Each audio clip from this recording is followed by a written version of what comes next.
Assalamualaikum and hi again. In the previous episode, we've seen Teacher Faiza and Teacher Roslan in their digital classroom. Now, come with me to another session of digital classroom. Oh yeah! I hope it's not too late for me to say this. Welcome back to school, everyone, and Happy New Year!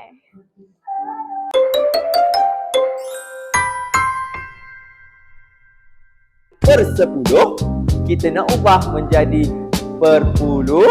Okey, boleh? Jelas? Okey, jadi untuk aktiviti yang pertama, apa tengok depan dulu, saya tunjuk dulu.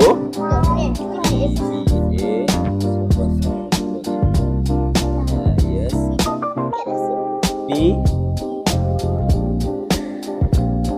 Okey. So, berapa nilai sekarang? 1 per 10. 1 per 9 ke 1 per 10? 1 per 9. 10 sebab kita ada 10 petak. Kita pun tu saya nak panggil awak senang je, saya lalu tak boleh bocor ke apa.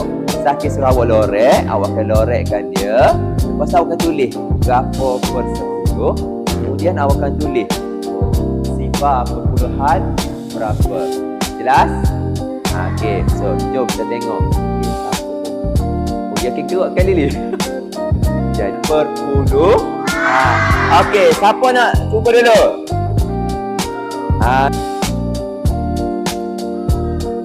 2 per 10. Okey, betul tak nilai yang Amal lorek 2 per 10? Okey. Okey, betul? Okey, sekarang ubah kepada bentuk perpuluhan. Sifar. Okey, betul? Okey, bagi tunjukkan kepada Amal. Okey. Okey, macam awak. Okey. Jom. Okey, sekarang sila lorekkan 5 per 10. Okey, betul?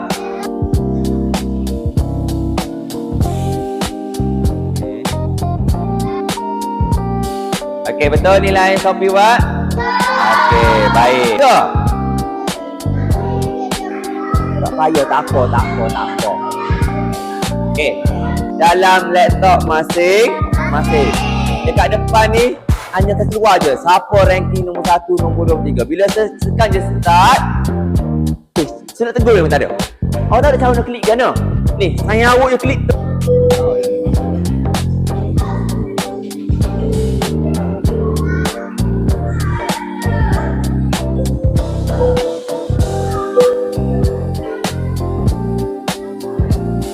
Cak.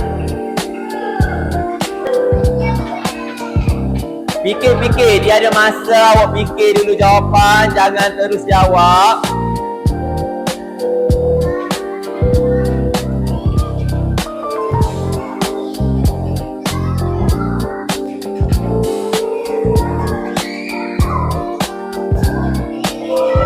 Dah, okey, beres.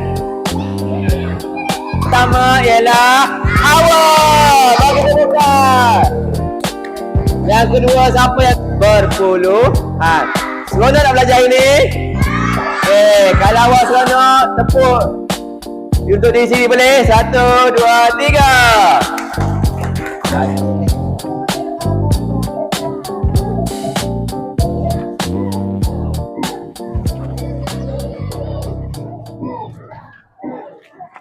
Yes, interactive and engaging and fun. This is the digital classroom of today's lesson, where learning doesn't end at understanding, but begins with excitement. I'll see you in the next